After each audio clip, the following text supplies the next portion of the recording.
Ganito kaganda at ganito rin katibay ang ginawa nating DIY na cord.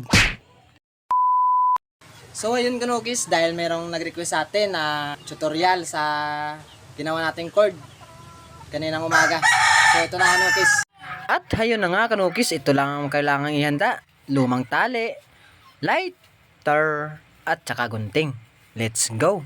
Ang una lang natin gagawin ay tatanggalin ang pagkabuhol-buhol ng tatlong strand. At kapag napaghiwalay-hiwalay na natin to, ay tansyahan na lang sa haba ng ating kailangan. At sa tansya ko naman na ang haba na kailangan ay nasa halos sobra 1 feet. So ayun na, tapos na tayo at ito na pala ang kanyang nagiging itsura. Ayun na nga, dahil tapos na natin tanggalin ang pagkabuhol-buhol, hanapin na natin yung nasa gitna at itali natin dito. At ito yung magiging base ng ating gagawing cord, at yung pagtatali ay magsisilbing tagahawak ng ating ginagawa. At talagang ganito lang kabisik kanukis, sisimulan ko na at panoorin mo ito hanggang sa dulo para matuto ka rin. At ganito lang kasimple ang pagtatali, at gagawin mo lang ito ng paulit-ulit hanggang sa makuha mo na ang saktong sukat na gusto mo. At para hindi kayo mainip ay bibilisan ko na lang kanukis, at para may ideya kayo kung ilang buhol ba ang ginawa ko.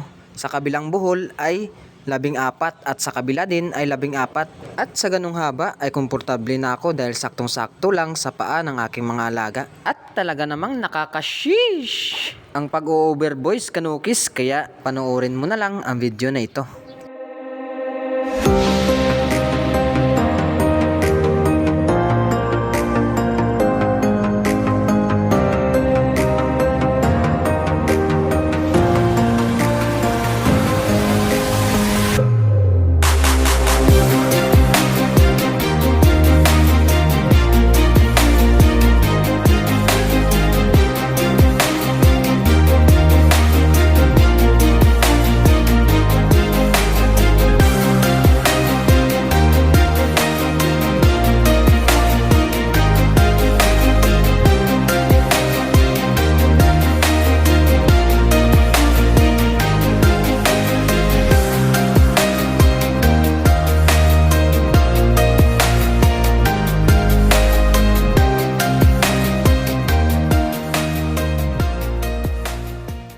At ayun na kanukis, natapos na ang paulit-ulit na pagbubuhol ko. At sa ginawa kong 14-14 na pagbubuhol ay ganito lang kalaki ang kanyang butas sa pinakamaliit na daliri ko. Kaya naman gagawin na natin ang paglalak dito. At sa paglalak naman ay pinagsama ko lang ang ginawa nating base at yung tali na natira. Ayan, at bali ganito lang ang kailangan gawin kanukis. Panoorin mo hanggang sa dulo. Bali sa pagbubuhol-buhol ng kaniyang paglak ay ganun pa rin kanukis. At ito ay inulit-ulit ko lang hanggang sa 5 or 6 na buhol para siguradong matibay. At kapag natapos na kanukis ay ito na pala ang kanyang nagiging itsura. At ang kailangan lang natin gawin ay ilak at sunugin ang mga sobrang tali, at para na rin malinis tignan. At para naman dito sa sobra na ginawa nating base kanina ay puputulin din natin at susunugin. So ayun na kanukis, tapos na tayo at ito na pala ang kanyang nagiging itsura.